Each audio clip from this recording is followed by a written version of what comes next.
ભારતમાં ઈવીએમ મશીનથી જ્યારથી ચૂંટણી લડવાની શરૂઆત થઈ છે ત્યારથી જ તેનો વિરોધ ઠેર ઠેર જોવા મળી રહ્યો છે। ચૂંટણીમાં હાર્યા બાદ અનેક ઉમેદવારો ઈવીએમ મશીનની ગણતરી ઉપર સવાલો ઉઠાવતા હોય છે, ત્યારે વડોદરા અને રાજ્યભરમાં ડિસેમ્બર 2025માં મહાનગરપાલિકાની ચૂંટણીનું આયોજન થનાર છે, ત્યારે વડોદરા શહેરમાં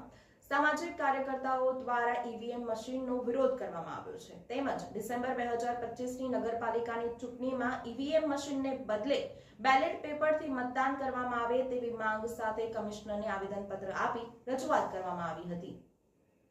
લોકસભાની ચૂંટણી હોય, વિધાનસભાની ચૂંટણી હોય કે પછી સ્થાનિક સ્વરાજ્યની ચૂંટણી હોય, ઇલેક્શન પછી ઈવીએમ મશીન પર અનેકવાર સવાલો ઉઠ્યા છે, ત્યારે આગામી ડિસેમ્બર 2024માં યોજાનારી વડોદરા કોર્પોરેશનની ચૂંટણી મતદાન ઈવીએમ મશીનને બદલે બેલેટ પેપરથી કરવામાં આવે તે માટે કલેક્ટરને આવેદનપત્ર આપી રજૂઆત કરવામાં આવી, તેમજ ઈવીએમ મશીનનો વિરોધ કરવામાં આવ્યો છે। આગામી ડિસેમ્બર 2024માં યોજાનારી વડોદરા કોર્પોરેશનની ચૂંટણીનું મતદાન ઈવીએમ મશીનને બદલે બેલેટ પેપરથી કરવામાં આવે તેવી માંગણી સાથે આજે ટીમ આરટીઆઈ, સામાજિક કાર્યકર અંબાલાલ પરમાર તથા પૂર્વ કાઉન્સિલર વિરેન રામી, રણજીત શિંદે, લક્ષ્મણ બારિયા તમામ લોકોના હસ્તે કલેક્ટરને આવેદનપત્ર આપવામાં આવ્યું હતું અને ઈવીએમ મશીનને બદલે બેલેટ પેપરથી મતદાન કરવામાં આવે તેવી માંગ કરવામાં આવી હતી। સાથે ભારે સૂત્રોચ્ચાર સાથે આવેદનપત્ર આપવામાં આવ્યું હતું અને ઈવીએમ મશીનનો વિરોધ કરવામાં આવ્યો હતો।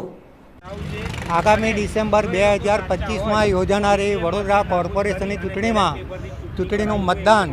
ઈવીએમના બદલે બેલેટ પેપરથી કરવામાં આવે તેવી માંગણી કરતી લડત અમારી ટીમ માટે ઉપાડી છે અને તેના ભાગરૂપે આજે અમારી ટીમ આરટીઆઈ